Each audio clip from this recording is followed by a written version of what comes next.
ဒီနေ့ကျွန်တော်တို့ဆွေးနွေးမဲ့ The Mountain is You စာမူဟာကိုဖြတ်စည်းတတ်တဲ့အလေးချင်းတွေကိုကြော်လွှားဖို့ရေးသားထားတဲ့လေ့ရတစ်ခုပါဗျာ။ဒါပေမဲ့ဒီစာမူရဲ့အဓိကအားနည်းချက်တစ်ခုဟာစိတ်ပိုင်းဆိုင်ရာကိုပဲကွက်ကြည့်ပြီးခနာကိုရဲ့ဇီဝကမတုံ့ပြန်မှုတွေကိုခြံလက်ထားတာပဲဖြစ်ပါတယ် ဟုတ်ပါတယ်ရှင်ဟိုလေကွန်ပျူတာတစ်လုံးဟန်းသွားရင် software ကိုကြည့်ပဲပြစ်တင်လို့မရပဲ hardware အပူလွန်ကဲနေတာကိုပါကြည့်ရတယ်လို့မျိုးပေါ့နော်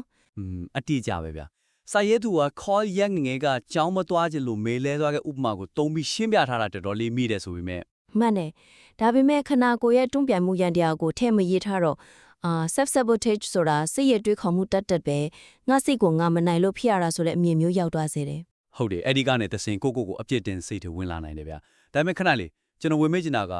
ဒါကစိတ်ခွန်အားပေးစာအုပ်လေး အာယုံဂျိုးစနစ်တွေရှင်တန်ရေးရန်တရားတွေအကြောင်းထဲ့ရေးလိုက်ရင်စာဖတ်တုအတွက်အရန်သိပ်ပန်ဆန်ပြီးပြင်းစရာကောင်းမသွားဘူးလားဗျာ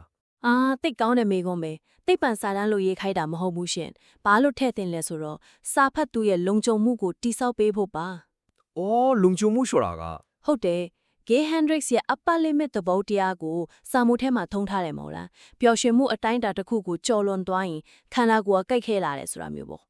ဟုတ်တယ် ဒါပေမဲ့ဘာကြောင့်ဒီလိုထရလာလဲဆိုတော့အာယုံကျော်စနစ်ရဲ့အလုတ်လုတ်ပုံကိုမရှင်းပြထားတော့စာဖတ်သူကငါကပျော်ရွှင်ခွင့်မရှိတဲ့ကောင်မလားငါစိတ်ကတော်တော်ဆိုးပါလားလို့မားယွင်းပြီးတွေးသွားနိုင်တယ် ဟုတ်ပြီသဘောပေါက်ပြီဗျ။ဘာဖြစ်နေတာလဲဆိုတာကိုပဲဖျပြီးဘာကြောင့်ဖြစ်တာလဲကိုမဖျဘူးပေါ့။စောစောကကွန်ပျူတာဥပမာနဲ့ပြန်ချိတ်ရရင် ပြောပါဦး software အလုပ်မလုပ်တာတကယ်တမ်း hardware အပူလွန်ကဲနေလို့ဖြစ်နိုင်တယ်လေ။အဲ့ဒီ hardware အခြေအနေကိုရစ်လူရှုပြီး software code တွေကိုကြည့်ပဲအတင်းထိုင်ပြနေပိုဆိုးွားဖို့ပဲရှိတယ် တဘော hardware လုံခြုံမှုမရှိဘဲနဲ့ software ကိုဘလို့မပြင်လို့မရဘူးလေ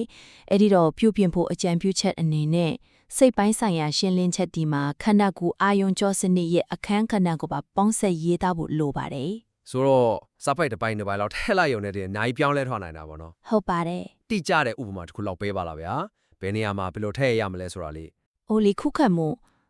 resistant ဆိုတာကိုရှင်းပြတဲ့အပိုင်းကိုကြည့်ပါ။လက်ရှိမှာအတစ်အဆန့်ကိုကြောက်တဲ့စိတ်ပြဿနာတက်အဖြစ်ရေးထားတယ် ပြောင်းလဲရမှာကြောက်တယ်ဆိုတဲ့သဘောပေါ့ ။ဟုတ်တယ်။အဲ့ဒီအစားကြီးခုခတ်မှုဟာခန္ဓာကိုယ်ရဲ့ရှင်တန်ရေးရန်တီဟာကိုယ်နဲ့မရင်းနှီးတဲ့ຢာတွေကိုအသက်အန္တရာယ်ရှိတယ်လို့မှားယွင်းစွာမဲ့ယူပြီးတွန်းပြန်တာဖြစ်တယ်လို့ရေးနိုင်တယ် ထိခိုက်တန်ရတွေ trauma ကြောင့်ဖြစ်လာတဲ့ရင်ဆိုင်မဲ့ထိုပြေးမဲ့ငွင်သက်တော်မဲ့ဆိုတဲ့တုံ့ပြန်မှုတွေနဲ့ချိတ်ဆက်ပေးလို့ရတာပေါ့ ။အတိအကျပဲရှင်။ဒီလိုဆိုရင်စာဖက်သူကငါဟာညံပြင်းလို့ခုခံနေတာမဟုတ်ဘူးငါခန္ဓာကိုယ်ကငါ့ကိုကာကွယ်ပေးဖို့ကြိုးစားနေတာပါလားဆိုပြီးကိုတနာကျင်တာစိဝင်လာနိုင်တယ် အရန်ကောင်းတဲ့ချိတ်ဆက်ပဲဗျာအာယုံကျော်စနစ်အကြောင်းရှင်းပြလိုက်လို့စာဖတ်သူကကိုအပြစ်တင်စိတ်ရောတွားပြီးပဲထားပါတော့ ဟုတ်ကဲ့ ဒုတိယခန်းမှာတွေးရတဲ့နောက်ထပ်အဓိကပြဿနာတစ်ခုကတော့လက္ခဏာရက်တွေကိုအုပ်စုမဖွဲ့ပဲစည်ရင်းအရှိကြီးဆက်တိုက်ချရေးထားခြင်းပါပဲဗျာ မှန်နေရှင်ပထမအခါမှာမင်းကိုလိုက်ကတောင်တန်းကြီးထိနေတယ်ဆိုပြီးနက်နက်ရှိုင်းရှိုင်းတွေးစရာဒီပေးထားတယ်တကယ်ကိုအရှင်ကောင်းနေလား ဟုတ်တယ်ဗျာအရှင်ရနေပြီ ဒါပေမဲ့ဒုတိယအခါမှာကျတော့အရာရာကိုစုံလင်းခြင်းစိတ်စနစ်တကျမရှိခြင်းအမြဲအလုံးရှုံနေခြင်းအဲ့လိုအကြောင်းအရာ10ခုကျော်ကိုတစ်ခုပြီးတစ်ခုရှည်လျားစွာစာရင်းချရေးထားတော့အာယုံစူးစိုက်မှုကျသွားစေတယ် ဟုတ်တယ်အခုရေးထားတဲ့ပုံစံကတောရဲရောက်နေတဲ့သူကိုဟိုမှာတပေပင်ဒီမှာကျုံးပင်ဟိုဘက်မှာထင်းရှူးမလို့တပင်ချင်းစီလိုက်လက်ညှိုးထိုးပြနေတယ်လို့ပဲ တောအုပ်ကြီးကိုမမြင်ရတော့ဘူးပေါ့ အတိတ်ကြပဲဗျာစာဖတ်သူကအပင်တွေကိုပဲမြင်ပြီးငါဘယ်တောရဲရောက်နေတာလဲဆိုတဲ့တောအုပ်ကြီးတစ်ခုလုံးရဲ့ပုံစံကိုမမြင်နိုင်တော့ဘူးအဲ့ဒီတော့ပြင်ဆင်ဖို့အကြံပြုချက်ကစင်တူတဲ့လက္ခဏာရက်တွေကိုစူးစီးပြီးပုံမို့ကျယ်ပြန့်တဲ့အဓိကခေါင်းစဉ်ကြီးတွေအောက်မှာအုပ်စုဖွဲ့တင်ပြဖို့ပါပဲ ဒါပေမဲ့တခုရှိရာကစာရေးသူဘက်ကသူတိထားတဲ့ပြဿနာပေါင်းစုံကိုအကုန်ခြုံငုံမိအောင်ပလချင်လို့ဒီလိုအသေးစိတ်ရေးထားတာဖြစ်နိုင်တယ်နော် ဟိုလေချုံမုံစုဦးတာကကောင်းပါတယ်ဗျာဒါပေမဲ့စာဖတ်သူဘက်ကနေပြန်စဉ်းစားကြည့်အောင်ငါမှဒီလက္ခဏာလေးရှိတယ်ဟိုလက္ခဏာလေးရှိတယ်ဆိုပြီးဖက်ရဲနဲ့ဝင်းပိသွားနိုင်တယ် ဟုတ်တယ်စူးစီးမှုမရှိရင်လမ်းပြောက်သွားတတ်တယ် ဒါပေါ့ပြဿနာတစ်ခုချင်းစီရဲ့အငင်းမြစ်ကတွားတူနေလာတယ်ရှိတယ်လေဒါကိုအုပ်စုဖွဲ့ပေးလိုက်ရင်စာဖတ်သူအတွက်ကိုပြန်ဆန်းစစ်ရတာအများကြီးလွယ်သွားမယ် ကောင်းပြီအဲ့ဒါလိုအုပ်စုဖွဲ့ဖို့တိကျတဲ့ဥမာတစ်ခုပြောကြည့်အောင် ပြောပါအောင်ဗျာ ဟောလေအရာရာကိုစုံလင်ခြင်းတဲ့ perfectionism ရဲ့အမြဲအဆုံးရှုံနေလဲ being busy ရဲ့ပြီးတော့စနစ်တကျမရှိတဲ့ disorganization ဆိုတဲ့အချက်၃ချက်ကိုကြည့်ပါ အပြန်မှန်းကြည့်ရင်တော့မတူဘူးနော် ဟုတ်တယ် မတူဘူးလို့ထင်ရပါမယ်တကယ်တမ်းကျတော့တကယ်ရင်ဆိုင်ရမယ့်ပြဿနာကိုရှောင်လဲဖို့နဲ့မိမိရဲ့စိုးရင်ပူပါမှုတွေကိုထိန်းချုပ်ဖို့စ조사တဲ့နေရာမှာသွားတူနေတယ် ဟုတ်တယ်ဗျာ အရာအရာကိုပြီးဆုံးမှလုပ်မယ်ဆိုတာလဲကြောက်စိတ်ကြောက်မယ်အမြဲလို့ရှုံနေအောင်နေရလဲတကယ်ခန်းစားချက်တီကိုရှောင်လွှဲခြင်းလို့ပဲဒါကြောင့်ဒီချက်တီကိုအာယုံလွှဲခြင်းနဲ့ထင်းချုံရန်စ조사ခြင်း view ဟာများဆိုတဲ့အုပ်စုကြီးအောင်မှာထည့်လိုက်လို့ရတယ် ဟုတ်တယ်ဗျာစဉ်းစားကြည့်လေနောက်တော့ဥမာတစ်ခုက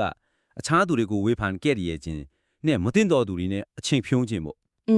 ဒါလေးကိုလေလူမှုဆက်ဆံရေးဆိုင်ရာကိုဖြည့်ဆည်းမှုများဆိုတဲ့ခေါင်းစဉ်အောင်မှာထည့်လို့ရတယ်လူတို့တောင်းလေးခွဲပြလိုက်ရင်စာဖတ်သူကငါပြဿနာကလူမှုဆက်ဆံရေးပိုင်းမှာပုံများပါလားဒါမှမဟုတ်အာယုံလွဲလေးပိုင်းမှာပုံများပါလားဆိုပြီးချက်ချင်းသဘောပေါက်သွားနိုင်တယ် တိတ်မှန်နေအချက်အလက်ဒီအများကြီးကိုခေါင်းထဲမှာမှတ်ထားဆရာမလိုတော့ပဲပတန်ဒီကိုမြင်လာမယ်ကဲโอเคပြဿနာတွေကိုအုပ်စုဖွဲ့လိုက်လို့စာဖတ်သူတွေကကိုပြဿနာဘယ်နေရာမှာရှိလဲဆိုတာရှင်းရှင်းလင်းလင်းသိသွားပြီ ချစ်ဆက်ကြတာပေါ့ အဲ့ဒီတော့ဒီပြဿနာကိုဘယ်လိုဖြေရှင်းမယ်လဲဆိုတဲ့အပိုင်းကိုဆက်သွားကြမယ်ရှင်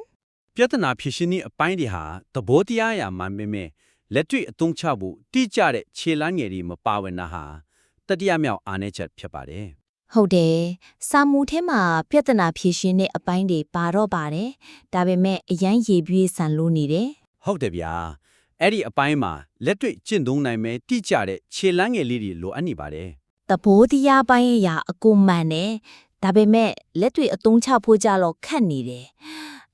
ဥပမာ perfectionism ကိုဖြေရှင်းဖို့ဘလို့အကြံပေးထားလဲဆိုတော့ကောင်းအောင်လုပ်ဖို့မပူပန်မှန်းနဲ့တာမန်ပဲလုပ်လိုက်ပါတဲ့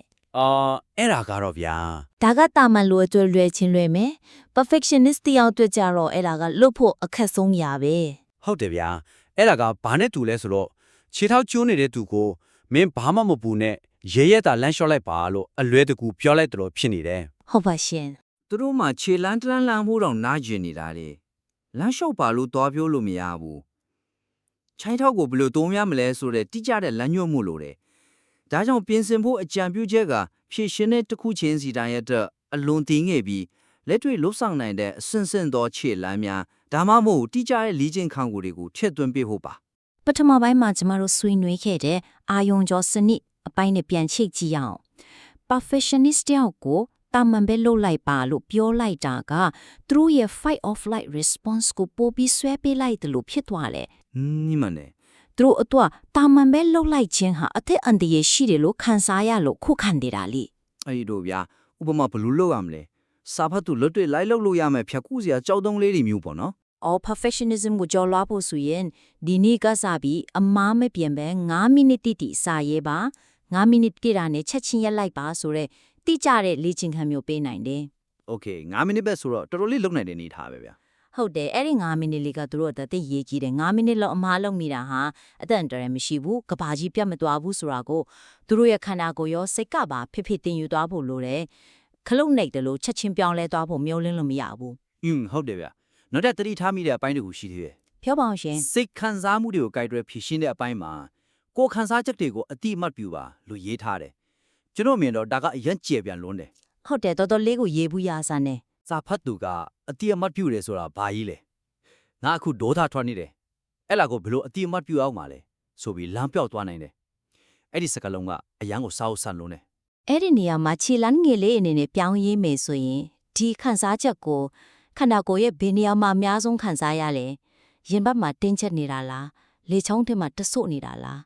ပခုံးတွေလေးလာနေတာလားဆိုတာကိုတေချာအာယုံစိုက်ပြီးကြားနဲ့ချက်ရေးပါဆိုတဲ့တိကျတဲ့လေ့ကျင့်ခန်းမျိုးထည့်ပေးနိုင်ပါတယ်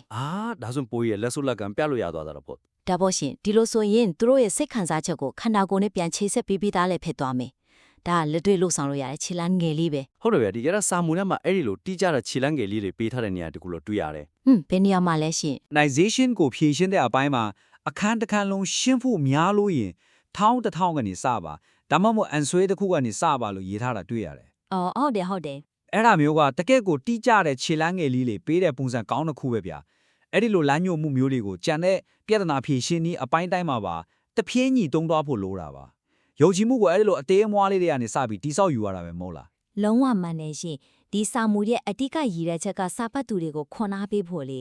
ေဒါပေမဲ့လုံးလို့မရတဲ့အကြံဉာဏ်ကြီးတွေပေးထားရင်ခွန်အားရမယ့်အစားပို့ပြီးတော့တောင်စိတ်ထကြထွားနိုင်တယ် ဟုတ်တယ် အသေးဆုံးကနေစနိုင်မဲ့လမ်းစားလေးတွေဖန်တီးပေးတာကမှတကယ့်ကိုထိရောက်တဲ့အကူအညီမှုပါဆိုတော့ဒီနေ့ဆွေးနွေးမှုအတွက်တော်လေးပြည့်စုံသွားပြီလို့ထင်ပါတယ် ဟုတ်ကဲ့ဗျကဲဒီနေ့ဆွေးနွေးခဲ့တဲ့အချက်တွေကိုပြန်ချုပ်ရရင်တော့အဓိက၃ချက်တွေ့ရပါတယ်ပထမအချက်ကစိတ်ပိုင်းဆိုင်ရာတက်တက်မဟုတ်ပဲခန္ဓာကိုယ်အာယုံကြောစနစ်ရဲ့အခန်းကဏ္ဍကိုပါထည့်ရဖို့ပါဒါမှစာဖတ်သူကကိုအဖြစ်တင်တာရက်တီဇီဝကမပိုင်းဆိုင်ရာရှင်းတန်ရေးရန်နေရာကိုနားလည်လာမှာပါ ဟုတ်ပါတယ် ဒုတိယကတော့ပြဿနာတွေကိုစီရင်အရှိကြီးချမရေးပဲတောအုပ်ကြီးတစ်ခုလုံးကိုမြင်အောင်စင်တူရလက္ခဏာတွေကိုအုပ်စုဖွဲ့ပေးဖို့ဖြစ်ပါတယ် ပြီးတော့တတိယအချက်ကလှုပ်တာလှုပ်လိုက်ပါလို့ရေးပြီးရမပြောပဲလက်တွေ့ကြပြီးလိုက်လုံနိုင်တဲ့ခြေလမ်းငယ်လေးတွေဟိုဖြောက်ကူးစရာကြောက်တုံးလေးတွေဖန်တီးပေးဖို့ပါ ဟုတ်ပါတယ်ဗျာ ဒီစာမှုအားဖြင့်အခြေခံအားဖြင့်တော်တော်လေးကိုကောင်းမွန်ပြီးသားရည်ရွယ်ချက်လဲအရန်ကောင်းတဲ့လက်ရာတစ်ခုပါရှင်အခုကျမတို့ဆွေးနွေးခဲ့တဲ့အချက်လေးတွေကိုသာအချိုးသက်ပြင်ဆင်လိုက်မယ်ဆိုရင်စာဖတ်သူတွေရဲ့ဘဝကိုတကယ်လက်တွေ့ကျကျပြောင်းလဲပေးနိုင်မယ့်စာအုပ်ကောင်းတအုပ်ဖြစ်လာမှာအသေးအချပါပဲ ဒါပေါ့ဗျာ ဒီအချက်တွေကိုပြင်ဆင်ပြီးရင်ကျမတို့စီနောက်တစ်ကြိမ်ပြန်ပို့ပေးဖို့ဖိတ်ခေါ်ချင်ပါတယ်နောက်ထပ်ဘလိုတွေထက်ပြီးတိုးတက်လာလေဘယ်အပိုင်းလေးကိုထက်ချက်လို့ရသေးလဲဆိုတာအသေးစိတ်ထက်လေ့လာကြည့်ကြတာပေါ့ ဟုတ်ကဲ့ကိုယ့်ရဲ့ဖန်တီးမှုကအခုလိုပိုကောင်းအောင်အမြဲစူးစမ်းနေတာကတကယ်ကိုလေးစားစရာပါဗျာအဘူလုံကဲနေတဲ့ hardware ကိုအရင်ဆုံးအေးခန့်ဖို့ပြီးမှ software ကိုတိတိညင်ညင်ပြင်းဖို့မမေ့ပါနဲ့လို့တတိပေးရင်ဒီနေ့စစ်စစ်လေးလာမှုကိုဒီမှာပဲရနာလိုက်ပါမယ်အားလုံးပဲခက်တခါနှုတ်ဆက်ပါတယ်